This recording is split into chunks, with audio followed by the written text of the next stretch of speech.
आप हमारे पीछे एक घर देख रहे हैं, इसके ऊपर कभी छप्पर हुआ करता था और इसी छप्पर के नीचे दो लड़कियां सो रही थीं। रात्रि के 12 बजे गांव के दो गुंडे इस घर के पीछे से चढ़ के आते हैं और यहाँ पे सो रही बच्चियों के ऊपर नीयत खराब होती है और उनको घर के अंदर घसीटते हैं और बलात्कार करने की कोशिश करते हैं। और जब बलात्कार में वो नाकाम होते हैं तो लड़की को चाकू मारते हुए और इस घर के छप्पर में आग लगाते हुए भाग जाते हैं। जी हाँ दोस्तों, नमस्कार, मेरा नाम है कुलदीप कुमार और हम आपके साथ आज एक ऐसी घटना पे बात कर रहे हैं जो कानपुर देहात की घटना है, जाफराबाद की घटना है। हम जहाँ पे खड़े हैं घटना स्थल पर हैं। आप हमारे पीछे देख रहे होंगे, ये घर में आग लगा दिया गया था। ये घटना पिछले मई महीने की है, 31 मई 2022 की घटना है। घर में कोई था नहीं, घर में सिर्फ दो बच्चियां थीं जो इसी घर के बाहर सो रही थीं। रात्रि के 12 सवा 12 बजे का समय था। गांव के दो गुंडे इस घर के पीछे से घर में कूदते हैं और उन कूदते समय यहाँ पे बकरियाँ बंधी थी, उनकी आवाज़ आती है तो बच्चियाँ जग जाती हैं। जैसे बच्ची जगती है और गेट खोलती है तो वो गुंडे उस बच्ची का पैर पकड़ के खींच लेते हैं और उसके साथ बदतमीजी करने लगते हैं, बलात्कार करने की कोशिश करते हैं। लेकिन लड़की चिल्लाती है, लड़की की आवाज़, चीख, और वो बलात्कार में जैसे ही नाकाम होते हैं तो वो बच्ची के ऊपर हमला कर देते हैं। क्योंकि बच्ची ने वो ज़ोर से चिल्लाया है और उसने विरोध किया तो उन गुंडों ने चाकू निकाल करके बच्ची के पेट पे मार दिया। बच्ची वहाँ पे गिर गई और वो दबंग इस घर से भागने लगे। जैसे ही भागे उनको डर हुआ कि कहीं पड़ोस के लोग पकड़ ना लें, तो इस घर के ऊपर जो छप्पर था उसमें आग लगा दी और उसी आग में उन बच्चियों को झोंक दिया। आग लगा के लोग, जब तक बच्ची चिल्लाई, पड़ोस के लोग आए, तब तक वो यहाँ से दोनों आरोपी भाग चुके थे। जब यहाँ पर देखा इन्होंने पूरे घटनाक्रम को तो 108 एम्बुलेंस को बुलाया गया। इसके बाद पुलिस को सूचना दिया गया, पुलिस भी यहाँ पर आई, कार्रवाई हुई।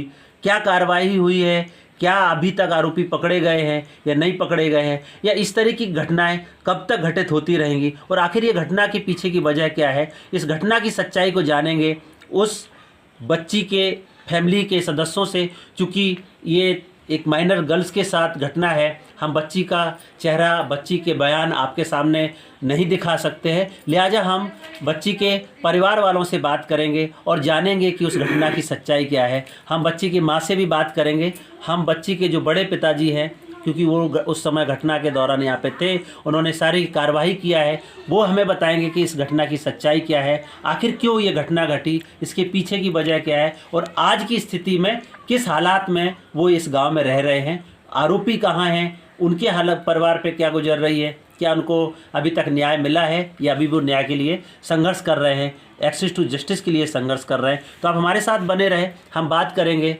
पीड़ित परिवार के फैमिली मेम्बर से और जानेंगे घटना की सच्चाई क्या है। तो हमारे साथ बच्चियों जिनके साथ घटना हुई है, उनके परिवार के सदस्य, उनके बड़े पिताजी हैं, हम उनसे बात करेंगे। आपका नाम क्या है? नारायण दास। नारायण दास जी, ये घटना हमें लोगों को पता चली है, इस घटना के बारे में विस्तार से बताइए, क्या घटना हुई थी? घटना ये हुई थी साहब कि यहाँ के दो दबंग गुंडे जी हमारे छत के बाहर से पीछे से आए जी और जीना के सारे आंगन में उतरे। जी आंगन में उतरे, जैसे यहाँ बकरियाँ बंधी थी, बकरियों ने आवाज़ की और आवाज़ के इशारे से ही बच्चियाँ जगी जी। और जगने के बाद में वो जब लड़की अंदर आई दरवाज़ा खोल के, तब उसके वही दबंग लोग उसका पैर पकड़ के खींच लिया और खींचने के बाद उसका मुंह दाब लिया और दबंग लोग सर ढके हुए थे जी। और जैसे उसको गिरा लिया, गिराने के बाद में उसके कपड़े खींचे, बलात्कार करने की कोशिश की और उसके बाद उसमें बलात्कार में नाकाम होने के बाद जब नहीं वो हुए तो उसके धारदार हथियार से वार किया, यानी चाकू से वार किया और वार करने के बाद छप्पर में आग लगा दी और दबंग एक दूसरे को नाम लेकर गाली गलौज की जासूस तक शब्द लगाया और लगाने के बाद में वो जो एक कुंवर सिंह था और दूसरा जय सिंह, तो कुंवर सिंह का नाम तो लड़की जानती थी तो कुंवर सिंह का नाम बताया, लेकिन उसके जो छोटे भाई का उसका नाम नहीं जानती थी। तो वो जब भागने लगे तो कहने लगे कि भाग जाए, शोर हो गया, शोर होते हुए ऐसे भाग गए और वो चले गए। और बिटिया ने फिर बताया कि पापा ये जय किसका नाम है, तो हमने कहा उसके छोटे भाई का नाम है। तो ये पूरा घर आपका तो पूरा जला दिया है, एक तरीके का नष्ट हो गया है। तो क्या क्या नुकसान हुआ है? नुकसान तो इसमें देखो, साइकिल हमारी, पंखा जल गया, अच्छा। छप्पर जल गया, दरवाजा जल गया, काफ़ी नुकसान हो गया। गेहूं की बोरी सब, हाँ, गेहूं की बोरी रखी थी छप्पर के नीचे, अच्छा। वो भी जल गई। हाँ। हाँ, लेकिन अभी तक कार्रवाई और आरोपी नहीं पकड़े। अभी तक कार्रवाई भी नहीं हुई है और आरोपी भी नहीं पकड़े गए। हाँ, अभी कार्रवाई नहीं हुई। तो आप थाने गए थे, एफआईआर दर्ज हुई है? हाँ, एफआईआर दर्ज हुई। मेडिकल के लिए गए थे, तो मेडिकल वालों ने, जो वहाँ के डॉक्टर थे, तो वो कहने लगे कि अगर डॉक्टरी करवा लोगे तो एफआईआर नहीं होगी। क्यों? डॉक्टरी से तो एफआईआर में धाराएं बढ़ती हैं। नहीं बढ़ती हैं, कहें पहले एफआईआर करो, उसके बाद में डॉक्टरी करेंगे। तो अच्छा। हमने कहा ठीक है, हम एफआईआर करेंगे जी। उसके बाद में फिर डॉक्टरी करवा लेंगे। तो अभी एफआईआर हो गई? हाँ, एफआईआर तो आरोपी पकड़े गए? नहीं पकड़ेंगे सर। आरोपी, तो आपकी क्या मांग है? हमारी मांग है कि हमको न्याय मिले और आरोपियों को दंड दिया जाए। तो पीड़ित परिवार के जो बच्ची के बड़े पापा हैं, उनकी ये कहना है कि हमें न्याय मिले और आरोपी पकड़े जाएं, क्योंकि उनका बहुत नुकसान हुआ, आपने देखा, क्योंकि घर जला दिया गया है। फिलहाल इस घटना की एफआईआर दर्ज हो गई है और उस एफआईआर में आईपीसी की धारा 452, 354, 354 खा, 324, 504, 438 और आईपीसी की धारा 120 बी, साथ ही साथ क्योंकि माइनर गर्ल्स है, उसकी उम्र 18 साल से कम है, तो पास्को एक्ट की धारा 8 लगी है। और ये पूरा परिवार अनुसूचित जाति से आता है, चमार जाति से आता है, लिहाजा अनुसूचित जाति जनजाति अत्याचार निवारण अधिनियम की धारा 325A भी इसमें लगाई गई है। SC/ST prevention of atrocity act के अंतर्गत इसमें एफआईआर पंजीकृत किया गया है। हम और जानेंगे इस घटना के बारे में। हमारे साथ उन बच्चियों की माँ है जिनके साथ हम बात करेंगे और उनसे पूछेंगे कि इस घटना में उनके साथ में क्या हुआ है। तो हम चाहेंगे कि वो आप सबके सामने बात करें और हम आपको बताएंगे कि घटना में क्या हुआ है।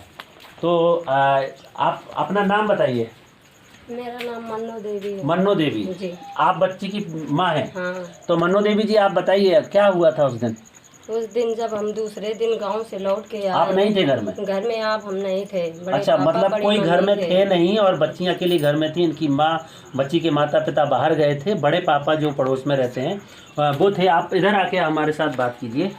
जी बताइए, तो जब आप आए तो क्या पता चला? जब हमें ये पता चला कि आपके घर में आग लग गई, 12 बजे की बात है, उसी समय पर फोन गया हमारे इधर कि आग लग गई है हमारे यहाँ। तो फिर वहाँ से हम सुबह जब आए तो सीधे यहाँ घर आए, घर से कपड़ा उतार के थाने गए। थाने में बिटिया मिली, वहाँ दिन भर बैठे रहे, तब हमारी रिपोर्ट लिखे गई। सब वो सारा दिन बैठे बैठे जब फिर आए। तो क्या आपके इन आरोपियों से पहले से कोई दुश्मनी थी, लड़ाई थी, क्या वजह थी? दुश्मनी थी, वजह अच्छा, थी, इसीलिए ये काम किया। क्या दुश्मनी मानते हैं? दुश्मनी थी जी, अब 25 साल की पहले बात थी कि मतलब झगड़ा हुआ था, वही दुश्मनी। आज ये प्रधान बन गए, हम लोग जिताया सब लोग। अच्छा। तो वही अब प्रधान बन के ये किया। ओके। तो मैं थोड़ा आपसे जानना चाहूँगा कि ये आप कुछ और कहना चाहेंगे? अब हमारा यही कहना है कि ये पकड़ा जाए और हमें न्याय मिले। ओके, पकड़ा जाए और न्याय मिले। मैं चाहूँगा कि इसमें और एक चीज़ निकल कर के आ रही है, क्योंकि पहले पुरानी कुछ रंजिश थी जो फैमिली के लोग बता रहे हैं। मैं जानना चाहूँगा आपसे, आप बताइए क्या वजह थी पुरानी कोई? सर, ये बात ये थी कि हमारे जो पिताजी थे वो गुजर गए हैं जी। हाँ, तो उनके साथ और जो हमसे जो छोटे भाई थे उनको इनके परिवार वाले लोगों ने को मारा पीटा था। अच्छा। हाँ, तो उसके फिर बाद में एफआईआर हुई थी, उसमें SC/ST एक्ट लगा था। फिर उसमें कम से कम 96 की बात है, 96 से 12 तक चला, 2012 तक। उसके बाद में फिर जो आरोपी है इसी ने इस मामले को सुलझाया था जी, कि ऐसा भविष्य में कभी काम नहीं होगा। अच्छा, समझौता हुआ था? हाँ, समझौता हुआ था और इसी ने समझौता करवाया था जी। तो वो रंजिश की वजह से इस घटना को अंजाम दिया? उसी रंजिश की वजह से आज वो प्रधान बन गया है। अच्छा। तो वो सोच रहा है कि अब हमारे हाथ में सब कुछ है जी, पुलिस भी है। किस जाति से हैं? हम शंखवार से। वो किस जाति से हैं? ठाकुर है। ठाकुर है? सेंगर ठाकुर है। अच्छा, तो इस वजह से ये घटना को अंजाम दिया? हाँ, उसी वजह से तो आप देख रहे हैं कि 25 साल पहले दलितों के बीच एक ठाकुर समाज का झगड़ा होता है, उसमें एफआईआर होती है, SC/ST एक्ट लगता है, लेकिन फिर वो लोग जो है आपसी सुलह समझौता करा के राजीनामा कर लेते हैं और फिर से प्रधान जब गांव के बन जाते हैं, लेकिन वो टीस उनके मन से नहीं जाती है। वो 25 साल बाद इस घटना को अंजाम दे देते हैं कि उनको पता चला आज घर में कोई नहीं है, 2 बच्चियां हैं, तो वो आरोपी इसी घर के ऊपर कूदते हैं, बच्चियों के साथ बलात्कार करने की कोशिश करते हैं, उसमें नाकाम होते हैं तो घर को आग लगा देते हैं। आपने देखा कि आग से सब कुछ नष्ट हो गया है और ये पीड़ित परिवार, दलित परिवार आज भी न्याय के लिए संघर्ष कर रहा है। अभी तक एफआईआर के बाद आरोपी पकड़े नहीं गए हैं। पीड़ित परिवार आशंकित है कि कोई और भी घटना ना घट जाए, क्योंकि वो पावरफुल लोग हैं, गांव में प्रधानी चलाते हैं, लेकिन ये दलित परिवार भी इसी गांव में रहते हैं। लिहाजा इनके सम्मान के लिए या इनके अधिकार के लिए या इनके घर की सुरक्षा और समृद्धि के लिए कौन इनकी रक्षा करेगा? परिवार का इतना नुकसान हुआ है, इसकी भरपाई कौन करेगा? रहने के लिए इनके लिए जो ठिकाना था उसमें आग लगाई गई है, पूरा घर जला हुआ है। आखिर उत्तर प्रदेश में ऐसी घटनाएं कब तक घटेंगी और प्रशासन कब इस पर संगीन इन जुर्मों पर संज्ञान लेगा और इन आरोपियों को पकड़ के जेल भेजेगा? आरोपी अभी तक बाहर हैं, पकड़े नहीं गए हैं। हमारी इस वीडियो के माध्यम से ये अपील है कि सरकार इस घटना पर तुरंत संज्ञान ले और आरोपियों को पकड़ के जेल भेजे, इस पीड़ित परिवार को न्याय दिलाए, इनको मुआवजा दिलाए, ताकि इस गांव में ये दलित परिवार सम्मानपूर्ण जिंदगी जी सके। आज की कहानी में इतना ही, कल फिर मिलेंगे एक नई कहानी के साथ। तब तक के लिए नमस्कार। जय भीम, जय संविधान।